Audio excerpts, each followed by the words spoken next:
Here is some more of our top-selling baby books. This one here is the Big Book of Numbers. And here's what I like about it. It starts at the number 1, goes all the way up to the number 12. But each number is given an entire spread of page here. And it goes through and talks about all kinds of things that are associated with the number. So here you've got number 3. You have a tricycle that has 3 wheels. You have a triangle that has 3 sides. On here, you've got the Eiffel Tower and the French flag has 3 colors. Or over here, you've got the stoplight that has 3 parts to it. Here's the number 4, and it talks about, I know somewhere on here, if I can find it going backwards, talks about the Olympics that happens 4 times a year. And I'm just not seeing it right this minute, which is okay.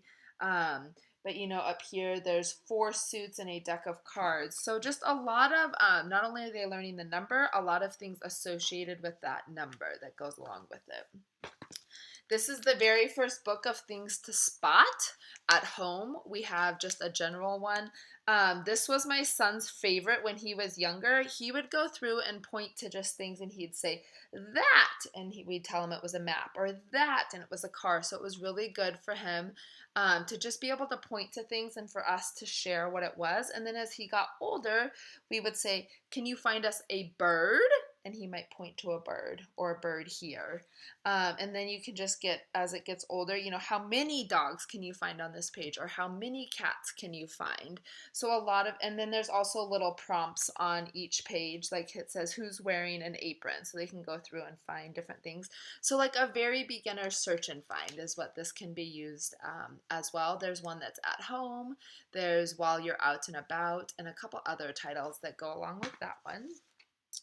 This right here, That's Not My Penguin, comes from our most popular series. And what it is, it comes in all different kinds. There's zoo animals, there's a dog, there's a cat, there's a dolly, there's a plane, a truck, all different, almost every single animal that you can imagine. But each page is going to have a texture on it, which little hands just absolutely love. And then it goes through and says, that's not my penguin, its feet are too rubbery. So there's going to be an adjective that describes each texture that they're feeling on each page. And then each page ends with, that's my, whatever the book is about, penguins. Its baby is so fluffy. So that's That's Not My collection. And then you've got pop-ups here, and this is a very loved pop-up in our house. As you can see, you open up each page. This one's about the jungle. There's a garden. Some of our fairy tale books are pop-up. This is obviously a very special book that goes high up on a shelf because little hands tend to tear things out of it. But just a really fun one to have and the story that goes along with it.